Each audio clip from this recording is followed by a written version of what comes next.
Hi there. Welcome to Mushroom Hour. Today on the Mushroom Hour podcast, we are honored to be joined by Mollie Engelhart, regenerative farmer, chef, soil lover, and owner of Sage Restaurant. Mollie, thank you so much for joining us on the Mushroom Hour podcast. Thank you so much for having me. I'm so excited to be here and so excited to talk to people that are excited about soil and fungi because I'm really excited about those things. We are excited about those things too, and you gave me a great teaser before the show talking about corn and mycorrhizae, and yes, this is the place to talk about these things.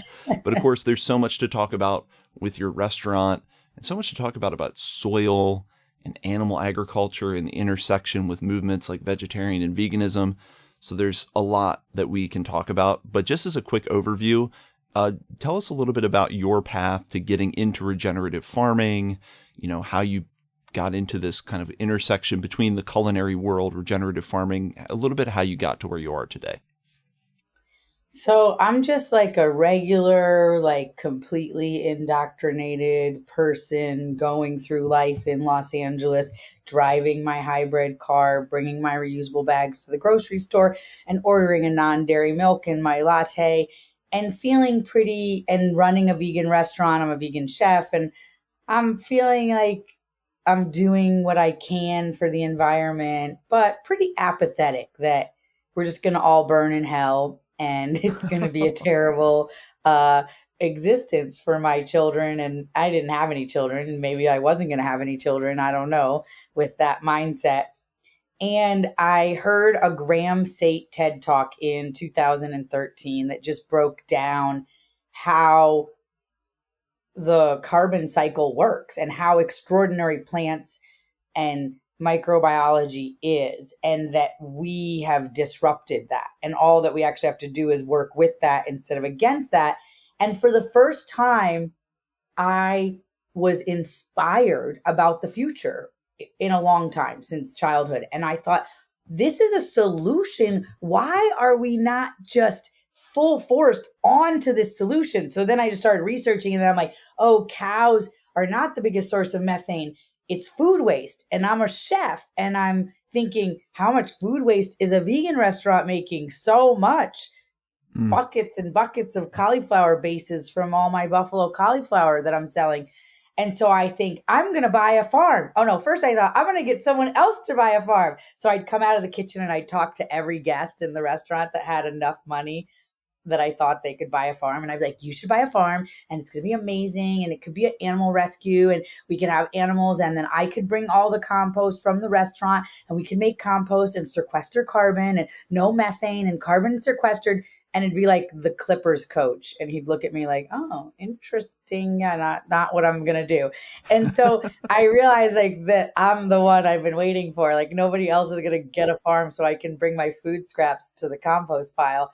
So me and my husband set out to get a farm and it took many years. He was undocumented when we got married and there was all this stuff to get right with the bank to get a loan. And we actually found a farm where we got owner finance from the owner and we didn't have to wait for his papers and we started farming. And that is how I became a regenerative farmer in a long and roundabout way.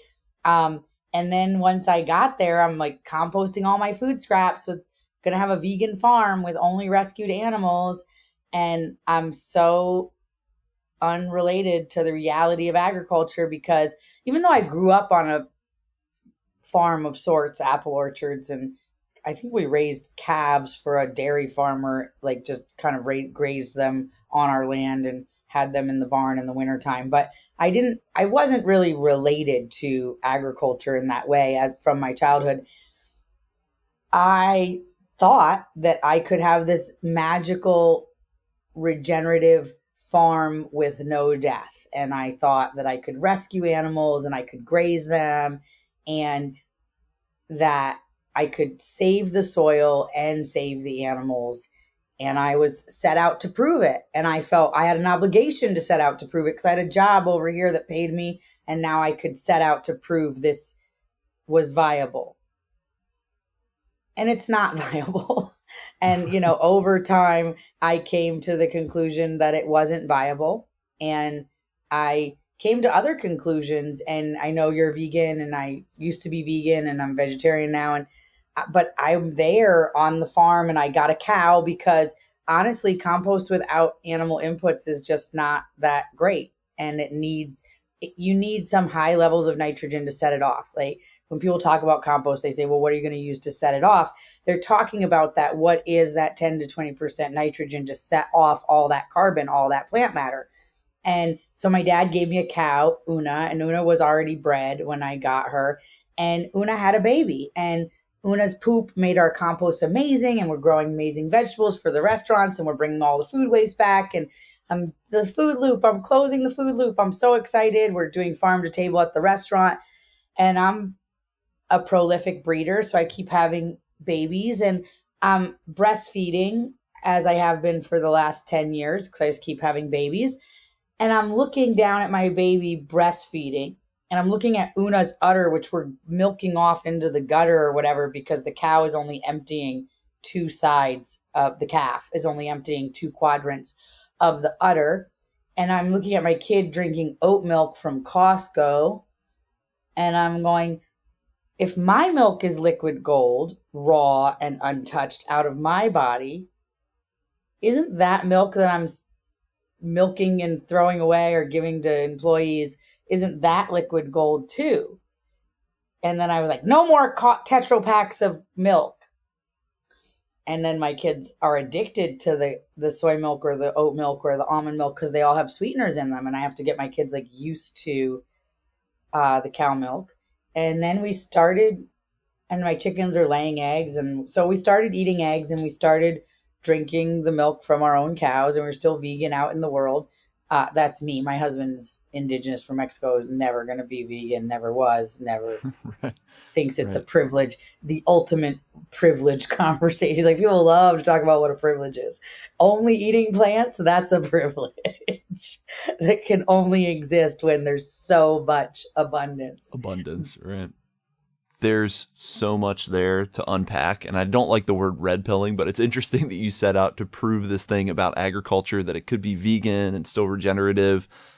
And in trying to prove that, you realize that there needed to be a change, and you got hit with some realities of farming. And I also love that piece about seeing a documentary that talks about us as participants in the carbon cycle, because so much of this, I'm involved in some city government things where I live, and so much of our discussion about carbon sequestration and climate, it's very kind of sterile and reductionist, and we're not really looking at the whole system and how, look, there is a natural system we can leverage, and actually fixing that is how we deal with this problem, not replacing a gas motor with a battery, but actually fixing the carbon cycle and letting that process work. Yeah. But we can't replace the gas motor with the battery. That's really just about moving abundance from one set of people to another set of people. The idea that we can move to renewables is a silly idea. It's a new industry. A new giant industry is how we get out of this. A new giant industry. We have to mine all these minerals out of the earth. It's just like a whole nother thing. And I always say, people say, well, when I explain regenerative agriculture to people, or I explain that I went from 0.01% organic matter to 20% organic matter in a matter of 5 years, well, they say, well, why isn't everybody doing this? Like if it's not scalable, it's not this, it's not that. Yeah. It's not supported. Like the wind industry is supported. The solar industry is supported. These industries are not naturally at the true cost just taking off. If I had to pay, so I have solar on my house, and I live in Texas, in full disclosure. Like I have it as I'm a little bit of a prepper, and I have it as a backup situation. But would I have bought as much solar if I wasn't able to get this huge tax rebate, as well as 1% financing for 10 years on bill from the electric company? No, I would not have done it. These are subsidized. If someone told you can buy a regenerative farm, if you could buy a regenerative farm, 1% financing for 10 years, you would buy with no money down.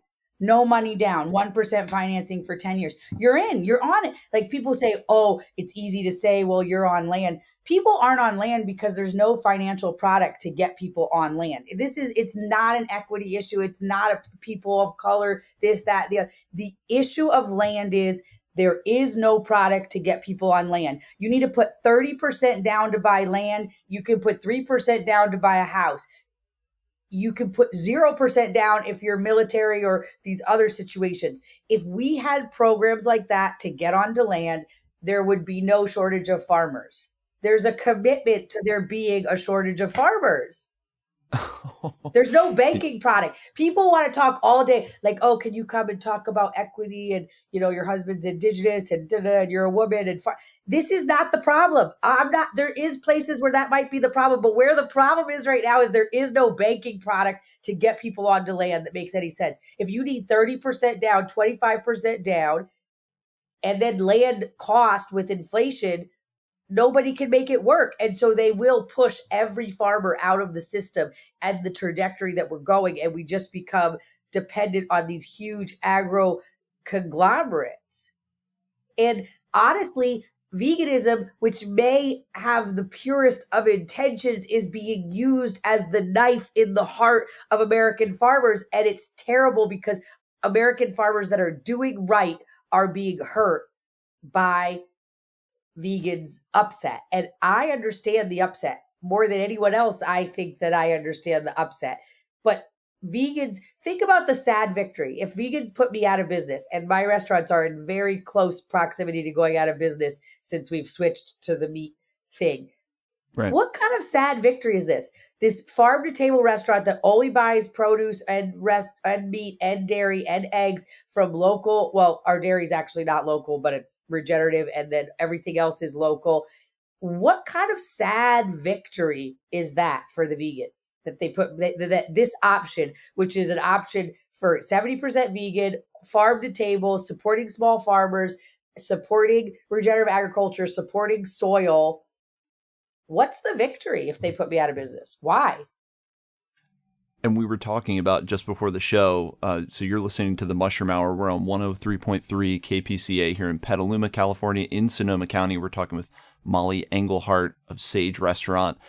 And up here, we have something called Measure J. And it's much in the same vein. This was an ordinance brought forth by a signature initiative. We come to find out there is kind of a vegan activist group behind this seemingly grassroots initiative that has put on the ballot, a measure that has these really broad definitions about CAFOs, confined animal feed operations, which means 45 days out of 365, the animals are penned or otherwise kind of restricted. And then it's a size thing. And then their definition goes into the sizes of the farm. It plays into their definition of CAFO. Wait, can you just tell me again, it's 45, if the animals are penned more than 45 days a year? If it's 45 days out of a 365-day period, that's considered an AFO, an animal feeding operation. And then in their ordinance, CAFO, you make the flip from AFO to CAFO when you get to certain size thresholds. And so in this case, we have small, medium, and large CAFOs. And so medium CAFOs are like 200 cows. Large CAFOs are 700 cows. Talking with people who actually know farming, that is not a large operation at all. And so you have people targeting these farms that are already under an insane amount of regulation to get an organic certification. I mean, everything that farmers have to do to operate, including spot surprise inspections. It's crazy. It's crazy. I sold my farm in California and I was certified organic and certified regenerative. My father was certified organic in Sonoma County with Beloved Farm, and he sold his farm as well and moved to Idaho. It is insane, and it is by design. And now the conspiracy theory is, well, none of these farmers are going to follow these regulations, or they aren't currently following these regulations. Therefore, if they are of a certain size, they just need to be outlawed, because we know that, and it's crazy making because it's super illogical. And like you were just saying, it's putting people in a place where they can't engage in this practice for what seems like good intentions, but is actually really destructive. We're going to lose a lot of family farms, and I use that term because it is family-owned farm operations that have been operating for, 5, 6, 7 generations. And instead, you're going to have probably solar farms, potentially development. I mean, the fate of that open space and that land right now being consciously managed and kind of stewarded to try to enhance the land now is going to be transitioned into a use that isn't supported. So again, it's our quest to kind of be as humane as possible or end animal suffering is going to have all these negative impacts that we're not anticipating or we just don't care about. So yeah, that was something for me. Again, I am vegan. I appreciate, and I'm vegan for the animals, so I totally get it. But the things that they're going after are going to have much bigger harms than what they're trying to stop. And it's really, in Sonoma County, people are calling it a little bit of a war on farmers because people don't know they're a vegan activist group making life much harder for our farmers. Now this legislation's coming. I mean, I don't know how we expect to people get into this discipline.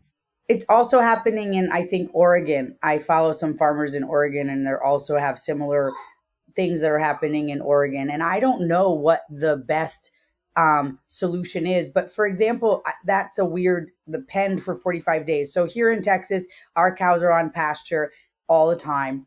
But for example, yesterday it was raining hard. So we moved all the cows to the pens because we wanted them to have some cover, and B, we don't want them to destroy the pasture in the rain. So because it's raining and we don't want them to destroy the pasture in the rain, we move them off the pasture so that there's no damage to the soil and to the top 8 inches of topsoil, which is our main goal of so the cows don't break their leg if they get stuck in the mud And so we move them into a penned area during this type of situation. And let's say if, we have a mama cow who's seemingly struggling with her pregnancy, we may put her in a penned area for an extended amount of time. I don't know, if we need to keep eyes on her. So it's a weird distinction of if they're in a penned area for. Well, and it's nothing about density. It's nothing about treatment of animals. So they treat it like you could have 1,000 acres or 10 acres and they're treating that as the same thing. It just, for me, as someone who looks at different legislative items, it makes zero sense. And that is really frustrating. It also assumes harms. So it assumes that a farm of a certain size has pollution of groundwater harms, has inhumane treatment of animals, and just with a broad brush says you can't exist anymore. And that is such a dangerous step that I don't think people understand. So along with the inability to get land because we don't have financial products that let people get on the land, we also have an increasingly aggressive regulatory framework where I can't imagine someone, who hasn't been doing it for generations getting into farming in a place like California. No, and I tried to, but and there's other regulations that are crazy.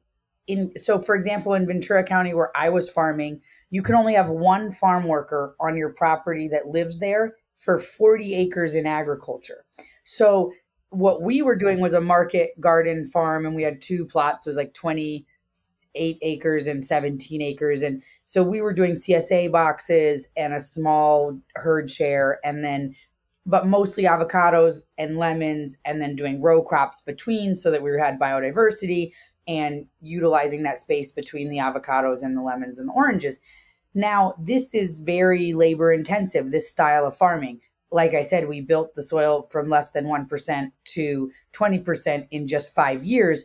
So it's a very effective model, but it takes labor, and it's very hard to keep good labor. And one way is to offer housing, but they will only let you have a farm worker housing for 1 employee for 40 acres. Well, think about what does 1 employee for 40 acres promote? If you're not committed specifically to the soil, to regenerative agriculture, blah, blah, blah, that promotes someone growing 1 monocrop that can be handled by 1 person and a tractor and a sprayer, and that's it. 1 person, because that's what it's set up for. And for every 40 acres, you could only have 1 farm worker dwelling. That doesn't make sense to me if we want there to be more farmers, more stewards of the earth. We want more organic farms. We want more, that law doesn't make sense. So that ordinance comes in and they say, well, it's for whatever reasons. And then you can't have anyone live in an RV. So in Texas, I live in Texas now. It's a pretty standard thing for people to live in RVs, to be honest. There's RV parks. There's people live on other people's property in RVs. Living in an RV in Texas is almost like a normal part of the culture here. And also modular and manufactured homes are a pretty normal part of the culture here. In Ventura, it's practically impossible to get a manufactured home permitted, and you can't live in an RV. You're not allowed to live in an RV. Even a man I know, a farmer, a multiple generation farmer, his house burned down, and he bought a manufactured home for me that I had not gotten permitted, and I got in trouble for it. He hasn't even got permits 9 months later. 3 years of me trying to get permits to get an electrical pole for my greenhouse, not done. Trying to get a manufactured barn, just a metal building put up in California, $70,000 in permits, and I never broke ground on the project. These are the things that we're up against. And then they come on your property and they tag and tag and tag and start fighting you. So they're like, you got a walk-in cooler without asking me. Well, yeah, I mean, basically I want to do everything without asking you, because it's like, how can I delay your life this morning? This is at the Ventura County Building Department, the compliance department, this. And so it's on and on. You can't rent out anything that's not a permanent structure on Airbnb. So you can't there's no ways to you can't do like tents, you can't do any glamping or yurts or anything like that. And on and on and on. So my thing is, they don't want hospitality. They don't want agrotourism. They don't want people living in community. That's what the laws are set up for. And we can say it's for safety. But when I say, how come nobody can live in an RV? Oh, well, a child died in a fire in an RV in whatever year. Okay. How many children have died driving in cars? Are we going to stop letting people drive cars? I'm not trying to be unkind, but that's a silly reason. And you can live in an RV park in an RV in Ventura County, but you can't live on someone's property hooked up to septic and all of that. So why would there be more likely that you would get a RV to burn down on someone's property than at a park? In fact, at Coachella, when I was vending for tacos for the restaurant, I watched multiple RVs blow up because one generator caught on fire, and then all the propane tanks start blowing up. Boom, boom, boom, boom, boom. So I assert that having a bunch of RVs next to each other, they're very flammable. I've watched it happen. That's less safe than just somewhere behind a barn on someone's property. Well, and it's natural human activity. Like, we all want to do those things. We moved to Sonoma County. First thing we did, I felt like, was we got an Airstream and put it in our driveway. So it's like government regulation, it's either misinformed or unaligned, whatever you want to say, when it disincentivizes or makes more difficult natural human activity instead of building around that. Like, hey, we know people want to live on RVs out on land where they work to take care of a farm. How about we build regulations for safety around that and make sure that people can keep doing that? But it's one of the millions of examples of totally illogical California regulation. One thing I do want to cover, though, because as we're talking about this, we're talking about, the difficulty of setting up a farm, ordinances like Measure J pushing people off of land. Kind of an underlying understanding I think we're operating with is how much of a beneficial impact farmers can have participating in regenerative agriculture, the way they can enhance land. It's something we've talked about a lot on this show with integrated soil management, using other organisms and leveraging biology to get the most out of your land. But in your practice, how do you think of regenerative farming? Because now that word gets used a lot, and I want to make sure we have an understanding of kind of the practices we're talking about so we can really understand how farmers are improving land when they do these practices. Sure. So first, I want to say that farmers are never the enemy. And so if you think that farmers are the enemy, then we've already lost the plot. They're surviving and trying to hold on to their land, and they were sold a bill of goods with the agrochemical companies that was a lie. And we've all been sold a bill of goods by pharmaceutical companies or agrochemical companies at some point where we believe something and it wasn't true. And so now, to get them out of that cycle, we cannot villainize them. So that's my first thing I just want to say, is that the farmers are never the enemy. The farmers are partners. And I hate when people just like talk negative about farmers. And then the next thing that I want to say is that regenerative agriculture, I like to think of it as a bank account. And so the only bank account that really matters is the soil. And all of life foundationally is on top of the soil. And so if we don't have enough in the soil for next year and next year and next year, then we are failing. If we're taking it every year and it's going down, down, down. So my thing is regenerative agriculture is to leave more in the soil than you're taking. And those practices that we use are the no-till or low-till. We use animal integration, mob grazing, high stock density. We use agroforestry and the mixture of perennials and annuals together. We use cover crops and never leaving the land fallow. I believe the mother is modest. She wants to be covered. And so keep her covered with a cover crop. And then just the biodiversity that we're always looking to restore the biodiversity in the nature around us and in what we're growing, that we are stacking functions and we're having multiple things. And so those are the kind of practices that we're using.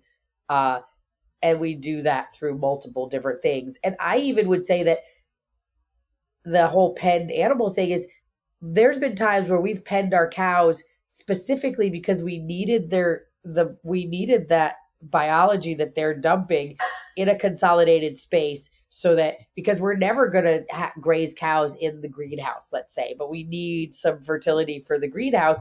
And so we may feed the cows hay in a pen for a couple of weeks so that we can pick up all of that hay and that poop and bring it back and put it on somewhere on the farm that we can't mob graze, that we can't do that high stock density. And so farmers, not just farmers, but man, we're the keystone species of the planet. We've all learned what a keystone species is and how one species can impact the entire chain down. Well, yes, we are the keystone species on the planet, and we have the power to work with nature and have everything down from us thriving. Or we have the power to think that we can separate ourselves from nature and then we can out-science her. And then we're going to just like grow all our food in towers and cities, and we're going to live in boxes, and we're going to use electric batteries that little kids slaved away to get the minerals for. And then, we're going to be better for the environment. That's a psyop. We are not the plight on the planet. We are not the disease. We are not the pestilence. We are the keystone species, and we've lost sight of what our job is. Our whole job is to work with nature and the soil and build the foundation of life. And 25% of all life on the planet lives in the topsoil, and it is at danger of going extinct, and we must act. It's so much smaller than a polar bear, but it's honestly like way more important than a polar bear. If a polar bear goes extinct, that was bad. It's a keystone species in an area. But if the 25% of all life on the planet that lives in the topsoil goes extinct, we all go extinct. There's a conversation now about the industrial microbiology, that there's all this microbiology in our gut that is going extinct, and that they're going out into tribes that are still living in the indigenous way of growing their food and living with dirt floors, and taking their poop and doing fecal implants to people that are suffering from sickness in the cities because they have what's called industrial microbiome. We don't want industrial microbiome. And growing food hydroponically and in towers and trying to 3D print meat and 3D print and eating Impossible burgers is going to give us industrial microbiome. And so we need to, and I don't care what people eat, to be honest, as long as you're eating consciously and you're eating awake and you're eating whole foods and you know who's growing those foods for you. That's what I'm like. If you want to eat all carnivore all day, go ahead. I just hope that you buy a whole cow, you eat nose to tail, you shake the hand that feeds you, and you are aware. And if you want to eat all vegetables, then I hope that you're growing those vegetables and you have a full understanding of the impact. And you're not just like getting jackfruit from Thailand every day that's shipped over in cans and thinking you're doing better. 100%. And I just start like cheering with everything you were saying there, because that's so much of what this podcast is about, was my own awakening into like not going this misanthropic route of like humans are the problem, we're destroying the planet. No, we are the stewards of this place. We have the unique ability and to co-create with these other organisms, to be able to consciously work with them and put them into situations where they can thrive, that then builds layers of trophic systems and biologies where we can thrive. No other organism consciously does that, and it gives us a unique role and a unique responsibility to really participate in that process. There's a lot of evidence coming out that the Amazon rainforest was a co-creation with man. It's not just like monkeys were pooping out seeds and then we got a rainforest. Well, and the huge tracts of whether it's agroforestry or these giant land-based practices indigenous tribes did here in California is well documented and well known, where they, a lot of these huge forest fires would be something that either intentionally set or managed to kind of regenerate huge tracts of forest. And they knew that process was going on. It's like land management on a different scale than what we're used to. So we confuse it with natural systems sometimes. And the more and more I feel like we're realizing how intelligent that was and what that role is. And I feel like farmers are in a perfect place to embody that role more than anyone else. They are. Before this show, you were talking about, don't call me a soil advocate. That's like a nerd in a city who doesn't really do the work. And you're like, I'm on the land doing the work. And I think as more and more people are called to do that, we're realizing that farmers are, like you're saying, don't villainize them. They're more ready than anyone else to engage in this work if we can show them the processes. God forbid we incentivize it. That I'm always more carrot, less stick, more carrot, less stick. Like this idea that we're going to punish. I mean, California has this way of making some part of your business illegal and then basically charging you a fine for doing that thing. And it's just another form of taxation, and it does not work. So you're talking about this indigenous and things that were happening before and foods. And so I was just on the phone the other day with Alan Williams. He's like with, Regenify and Gabe Brown and all of that. We're talking and he's telling me about, we're going over the soil here in Texas and how much minerals as it is. And it's very salty. It's like limestone-y soil. So we're going over what we can do. And he's like, you just got to really focus on the mycorrhizal plants that are going to create a mycorrhizal reaction and reciprocal relationship with the soil. And we're talking about what those mycorrhizal plants are. And I'm like, it's perfect. It's summertime. We'll keep doing summer grasses. And there are a lot of annual and perennial summer grasses that have that relationship. And then I'm thinking about all these grasses and I thought, well, why doesn't corn have that relationship? Because corn is essentially the king of all summer grasses. Right. And he goes, funny enough, all the old varieties of corn do. They genetically modified it out of the corn. And so think about that. So this plant and sorghum and Sudan and millet and all of these summer grasses have this mycorrhizal relationship with soil where it promotes mycorrhizal activity in the soil, which promotes, I don't know who's listening, to understand that the mycorrhizal activity in the soil promotes the ability for the plants to have the nutrients that are already there in the soil. And so the agrochemical industry has us just put the chemicals on top, but no land in the entire United States has anybody tested the soil and there wasn't enough NPK. It's just not bioavailable, and it needs a fungal and bacterial relationship for it to be bioavailable. And the mycorrhizal are the most important in making that available. And so they bred that out of the corn because they don't want your soil to be self-sufficient. They don't want your soil to be able to be creating its own nutrients and absorbing the nutrients that are already there, not creating it. So it's not just like we genetically modified to make it Roundup ready. We literally took that part out of the corn to force farmers to have to buy NPK. It could be that just in the process of selecting for other traits, we lost that trait And It could be that. I love that you're so generous. I always look, my brain, I always assume there's a conscious act behind it, but maybe just through that selective breeding or that literal genetic modification process, they've changed corn to not be able to enlist fungal allies to go out as like prosthetic nutrient gatherers.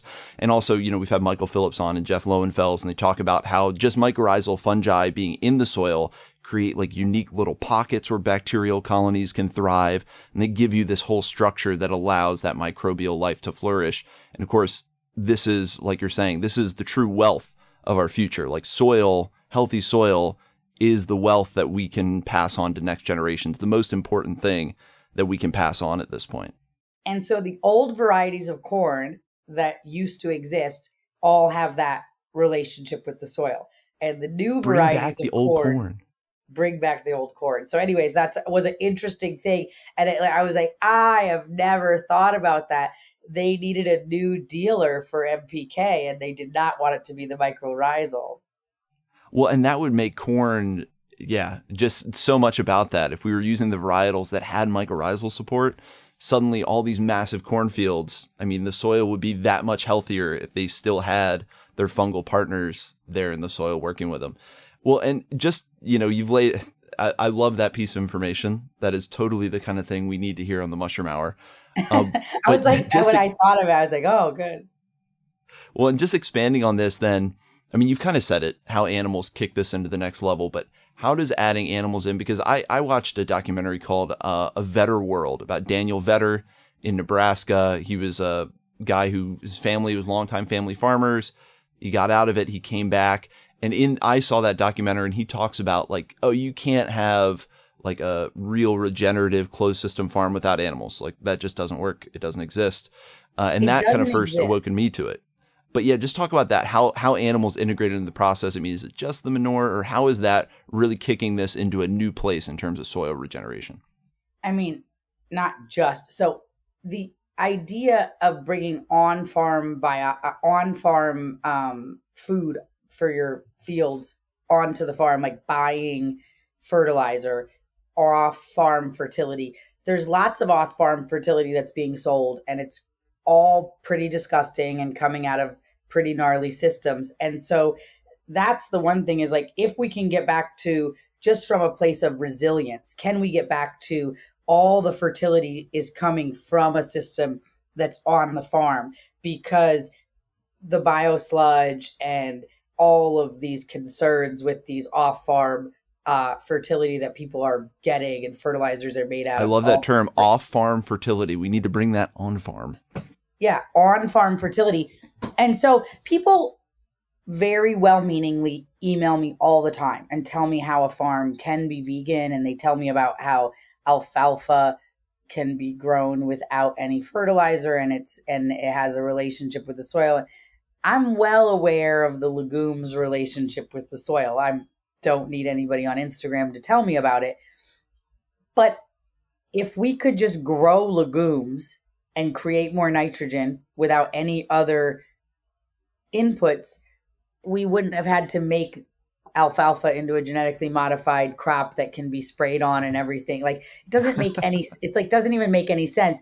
Of course, the three sisters, the squash and the corn and the bean, had this relationship. And that relationship is that the corn had the mycorrhizal conversation, right, and the bean makes the fungus on the roots that helps build nitrogen or make nitrogen available. And then the squash has these wide leaves that cover the earth and keep Mother Nature covered, right?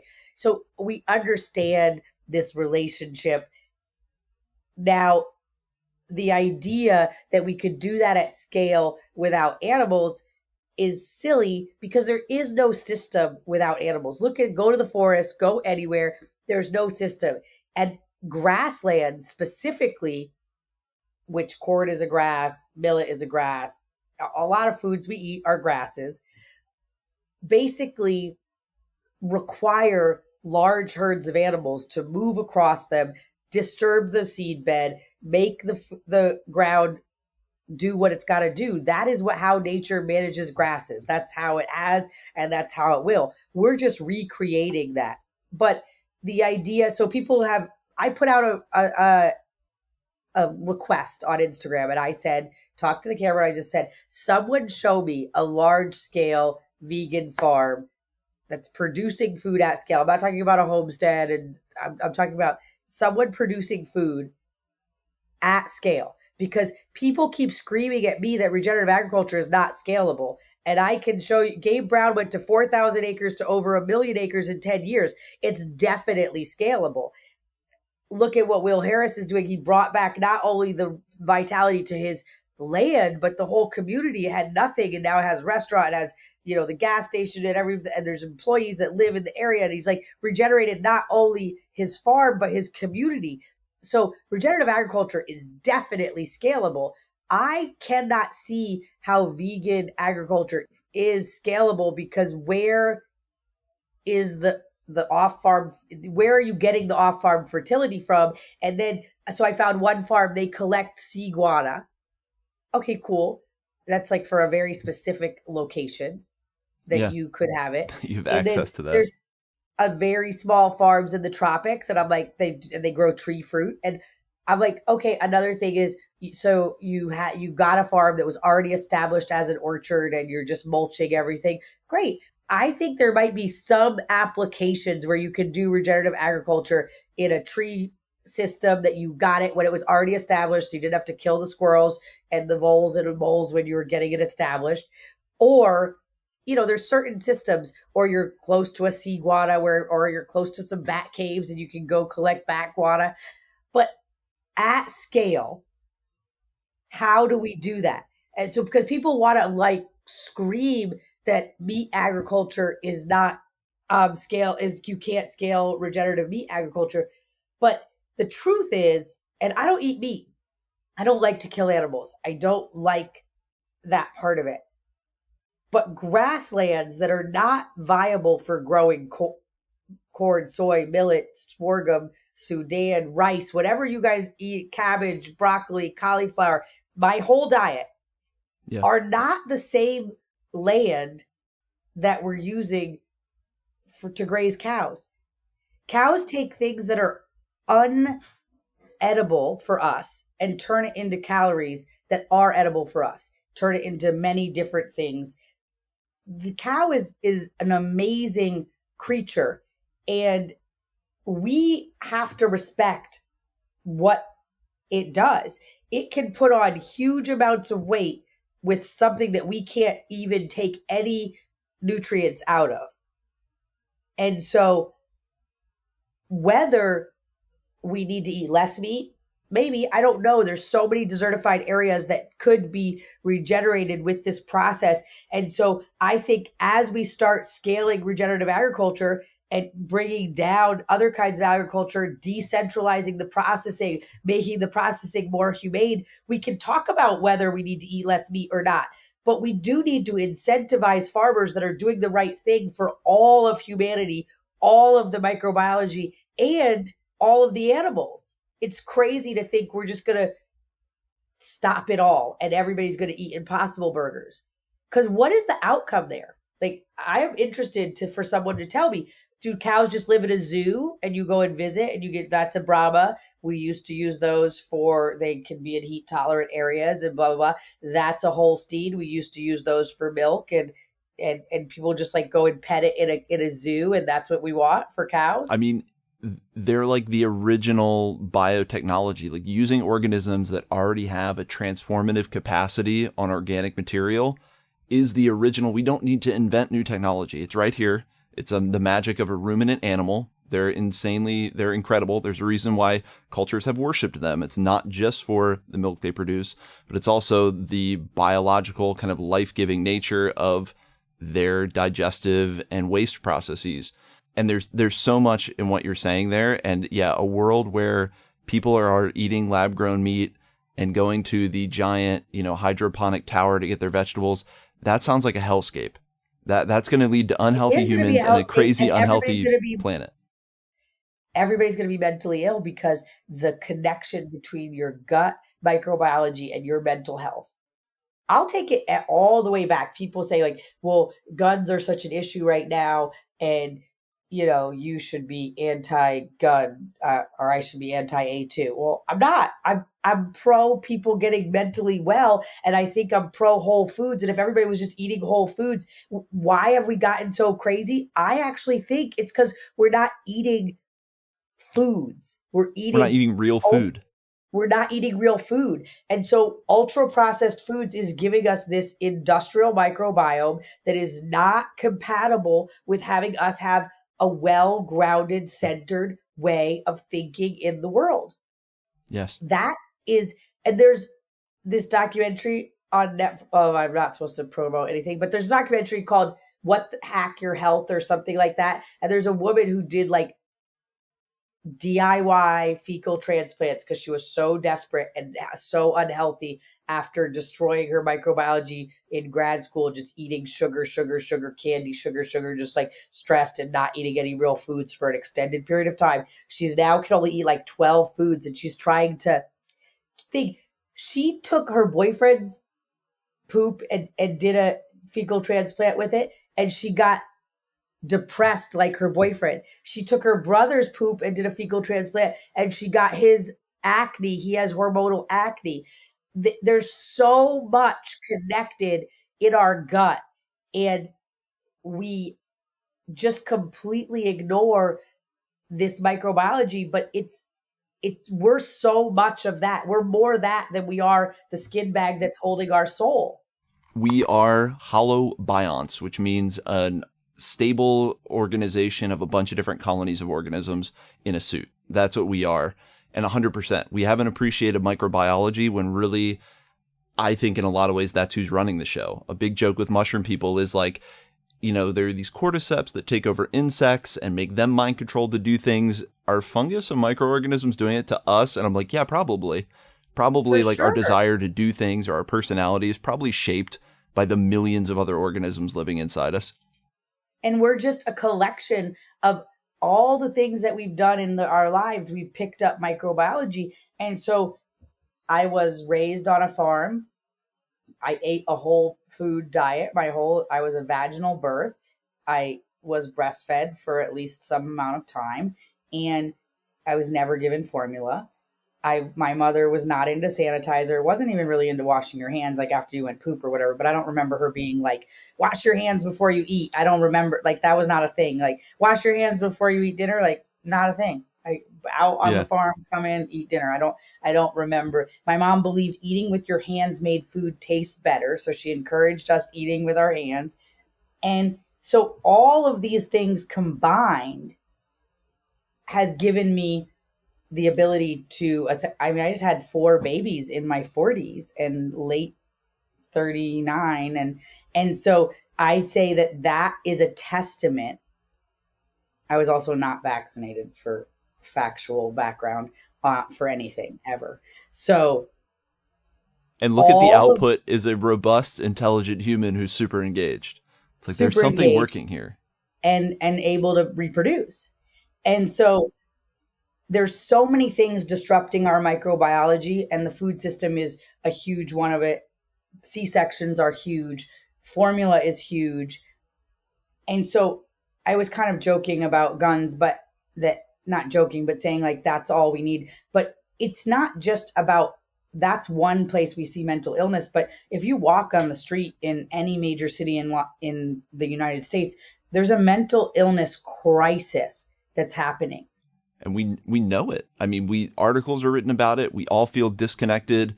And is it as simple as, well, of course, we are literally disconnected from the planet that gives us life. We aren't engaging with any of the microbiology. We're not engaging with the soil. We're eating stuff in a box from a grocery store. Is it any wonder, like, I feel really disconnected and can't really get grounded? Yeah, because you're literally not. Oh, you can't believe this week because the restaurants, and we're all over the news because the vegans are throwing blood on the front of the restaurant and all of this stuff. How many people are just sending me article after article and like, I only trust the Lancet and I only trust this. And I just keep responding. I'm here in the soil doing the work, and it's working. And human beings have been doing this well before the Lancet existed. And I just want to remind people, you're listening to 103.3 KPCA in Petaluma. We're talking with Mollie Engelhart. We're talking about getting connected with the earth, regenerating soil, thereby regenerating ourselves and our social ecologies. And Mollie, give us that little breakdown then about the restaurant. I didn't want to go too deep into it because you've been on all the different news stations. It's been a huge thing, but you just hinted at it there. You made a switch at Sage. Tell us a little bit about what happened and what's that been like since, given the backdrop, that we just talked about. So through my transformation from living in a city and having a vegan restaurant in Los Angeles to becoming a regenerative farmer and realizing the connection to the soil, I felt that the best thing to do would be to support farmers that are doing the right thing. But right before the pandemic, we were selling my business for a big, huge chunk of money. And so I felt like I'll just start another restaurant that's regenerative. I'm going to sell the vegan restaurant and we don't have to have this major upset and disruption. And then the pandemic hit and then we lost 2 stores through the pandemic.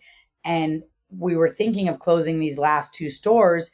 And I thought it would be a shame that I don't at least try to do what I believe is right for the farmers and for the land and for humanity and for the animals. And so I threw my fat hat over the fence and said, I'm just going to try this. And so we made the announcement on Earth Day that we believe that regenerative agriculture is the best path forward for humanity, the animals, and the earth. We believe that vegan diet is one path forward, but not the only path forward, and that we would like to open up our doors to people that are committed to humanely raised regenerative meat. And so I did that. I made that switch, and people have been really upset, shutting down the restaurant on Father's Day, just closing, coming in with horns and sirens and all these different kinds of whistles and drums and screaming and clearing out my restaurant. And we're just, we were already on that verge of having to shut down prior to this. And so, closing us down on Father's Day on a Sunday makes it so I'm short for payroll today or tomorrow. Is today Friday today. And so I'm asking employees to not cash their paychecks till Monday. And I feel sad that this is what the vegan community, like there's just no compromise. And I think that we can't think that we're going to go to a world where nobody eats meat. And so I believe that supporting people that are doing it the right way and then encouraging people to eat meat that was done the right way if they're going to eat meat is part of the doing less harm that is the foundation of the veganism. And it's all grounded in, again, regenerating the soil. Because as much as we've talked about regenerative agriculture, and I know, I just love that word. I love the word regeneration. I know for some people, they can't quite grasp what it is, but you've laid it out really well. It's just rebuilding the soil using all the biological, natural tools at our disposal, including animals and their ability to transform biological material. And so that's your starting point. You're not saying, I hate animals, and it really shocks me sometimes how the response to something like that is so aggressive and really violent when it's for me as a vegan, it's kind of a path that I chose for peaceful reasons, and I can't imagine violently coming after someone to follow my personal dietary choice and I think anyone who thinks it's not a position of privilege to be able to choose a vegan lifestyle is lying to themselves, because there are parts of the planet where you literally need animals to get nutrition from things that your biology can't eat, and then you consume them to get that biological. I've talked about that in areas, huge savanna areas of Africa, areas of the of Scandinavia, where during the winter you're not going to grow millions of pea protein plant. I mean, you need so it comes from a position of immense privilege of this industrialized society.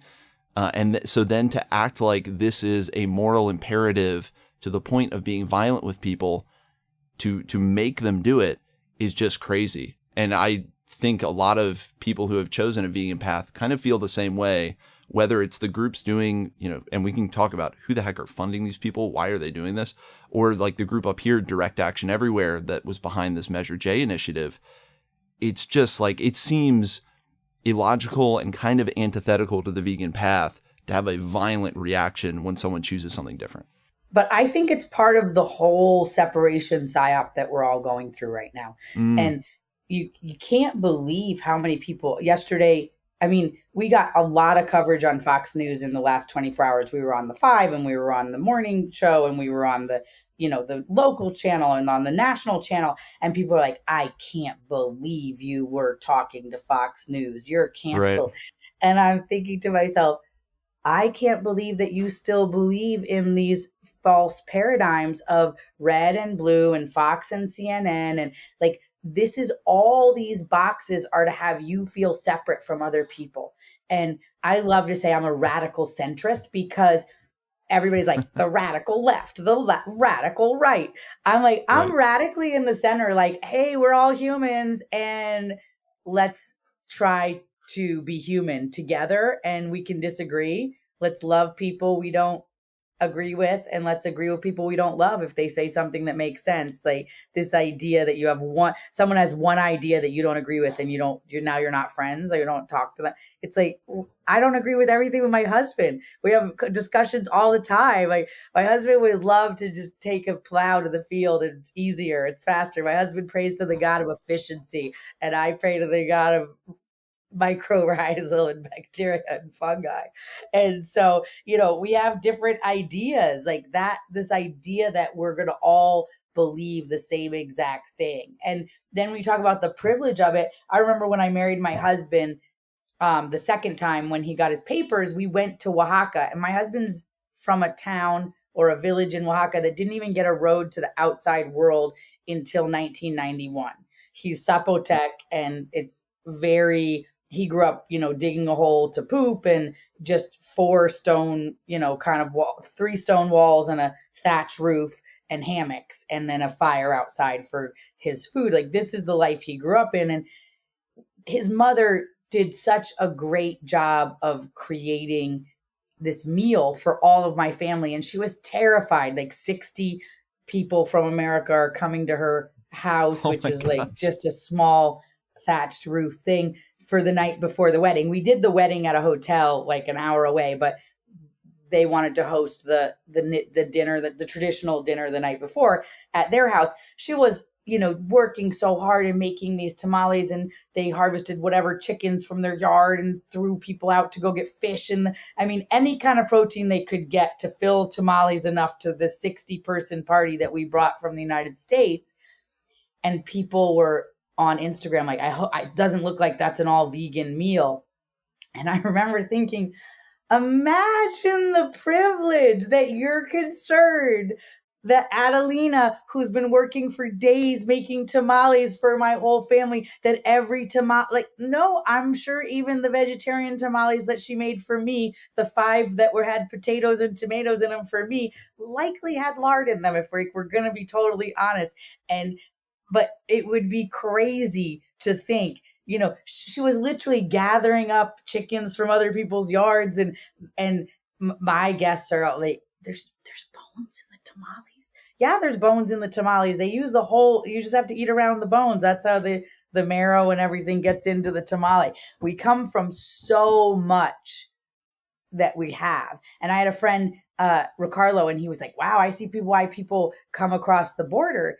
And because it's hard to live here. And at this point, my husband's lived in America a long time. His mother has a TV, a washing machine. She still cooks outside on an open fire, but she has a toilet that mostly you dump a water bucket into it, but it mostly flushes. You have to scoop water and dump it. But she has a shower with running water. She has a sewing machine. So, and I said, Ricardo, she's rich in this village. She's Danya Adelina, she's crushing it. And I was like, she's not the person crossing the border. Like, her life is awesome here.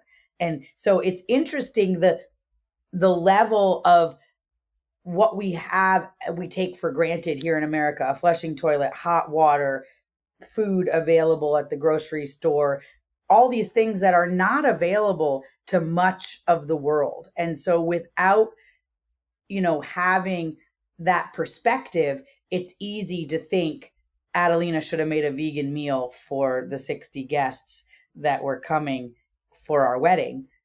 And I'm just honored that she did so much effort to feed my family and my extended family.